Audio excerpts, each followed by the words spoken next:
Ele pode, dependendo do time, né, do convite, do elenco, ele pode olhar e falar, não, peraí, com esses caras aqui, por exemplo, com essa grana aqui, exemplo, eu consigo de um cara que me destacar a ponto de ser contratado por um depois time mudou médio a rota, maior. Mas o São Paulo, ele pegou o Sevilha. Eu acho que era coerente. Então, e aí que tá. Mas é isso que eu digo. Um Sevilha, por exemplo... Dá pra encarar. É claro que o Sevilha não, né, agora não tem essa expectativa de mudança, mas um Sevilha, por exemplo, é um ótimo negócio. E aí acho que depende tudo do que pinta de possibilidade, de proposta e tal. Mas entre ficar no River e assumir o Flamengo, olhando para essa perspectiva, o desejo de eventualmente atuar na Europa, eu acho que o Flamengo é mais negócio para o Galhardo, olhando do ponto de vista dele.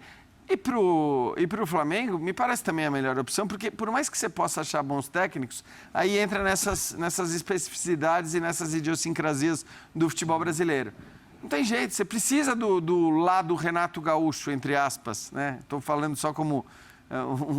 Você precisa desse lado do gestor, você precisa desse lado do... Não adianta o cara essencialmente tático, o cara que entende do desenho do jogo, mas que, de repente, não vai conseguir gerir um grupo ou não vai ser respeitado. Porque tem muito disso também. O Jorge Jesus, ele chega ao Brasil, não era técnico top na Europa? Não era. Mas ele chega grande. Sim. Ele chega, né, sendo um técnico com passagem importante, ainda que não top, no futebol europeu. E aquilo lhe dá, de certa maneira, o respeito por parte do jogador. Porque pode chegar o melhor técnico do mundo, taticamente falando. Se ele não for conhecido, se ele não tiver nome, de repente ele acaba sendo engolido, né? O nome no caso do Flamengo, é fundamental. O Abel chegou sem nome nenhum no Palmeiras. O treinador do PAOK. Qual era a credencial? Desclassificou o Jorge Jesus da Liga dos Campeões. Mas com uma personalidade... exato. Aí você tem que saber. Marcante. Depende da escolha. Por exemplo, o Jorge Jesus também tinha um nome no futebol, estabelecido no futebol. Tinha mais. O Palmeiras trouxe alguém que o Palmeiras tornou... Ele fala isso para os jogadores no avião. Sou um treinador muito melhor, claro. Ele é um treinador que ganhou a Libertadores da América, equivalente à Liga dos Campeões, embora não seja a mesma coisa, mas tem o... Poxa, ele ganhou, cara. Ele está lidando com outras forças na América do Sul. Então, mudou. Agora, o Flamengo trazer alguém que não seja como o Domenech Torrente, outra versão, por melhor que seja, você traz para o dirigente a ser o avalista dessa contratação. Não sei se a direção do Flamengo está disposta a isso ou está preferindo transferir para um grande nome, porque assim, se for para competir grana com o River Plate, desculpa, o River Plate não aguenta o Flamengo. Aliás, a América do Sul hoje discute isso, né? Se eles vão conseguir aguentar hora que eles estão olhando para o Flamengo, para o Atlético, para Palmeiras, principalmente os três, assim, a gente não vai aguentar essa brincadeira de Libertadores nesse formato e nesses modos. Mas é uma decisão difícil, eles precisam. E o treinador que está pensando em Europa, está pensando para junho. E o Flamengo precisa de alguém para janeiro, para começar no calendário. Então isso muda um pouquinho. Importante. Diga, Birner.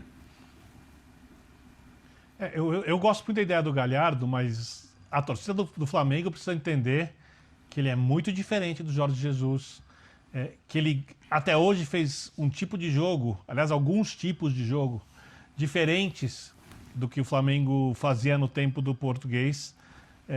Eu acho que o Galhardo é um cara que entende muito de futebol e tem capacidade de se adaptar às características dos seus jogadores, então, de repente, ele até faz algo diferente no Flamengo, mas é outro tipo de treinador. E se ele vier, ele chega muito grande. Ele chega com as pessoas dele, com as ideias dele, com os projetos dele. Não é um trabalho para chegar hoje e ganhar amanhã. De repente até consegue acertar o time rapidamente, mas não tem nenhuma certeza disso, porque a impressão que me passa é que querem uma solução mágica. E a solução, em tese, não é certeza, mais rápida é Jorge Jesus. Porque já chega com o Gabigol amando o treinador, com o Bruno Henrique amando o treinador, com as referências do elenco com muito respeito e já conhecendo o técnico, já conhecem os métodos, já conhecem as ideias. Essa é a solução, em tese, mais rápida e melhor que o Flamengo pode ter. Até porque chega com uma paciência enorme do torcedor também. Então chega muito respaldado. O Galhardo chega com uma enorme expectativa e com um grande respaldo inicial. Mas se as coisas não andam bem rapidamente, ele vai ser questionado. E tem um outro detalhe. A gente discutia isso na nossa reunião antes do programa. O número de jogos que acontecem no Brasil e o número de partidas do futebol argentino, onde você joga pelo Campeonato Nacional uma vez por semana, tem uma Copa mais enxuta e joga-se também os torneios continentais. Ou seja, o Galhardo dá muito mais treinos do que ele daria no futebol brasileiro quando ele está na Argentina. E o técnico também precisa se adaptar a isso. Tem um exemplo, obviamente não é do tamanho do Galhardo, não tem a competência do Galhardo ainda, tem o exemplo do Crespo. Não havia tempo para treinar, e ele falava isso abertamente nas entrevistas coletivas. O Galhardo consegue lidar com esse cenário de que forma? Como ele se adapta à impossibilidade de não fazer aquilo que ele faz melhor no dia a dia? Então, é preciso, se trouxerem o Galhardo, que se entenda como veio o Galhardo, o que é o Galhardo.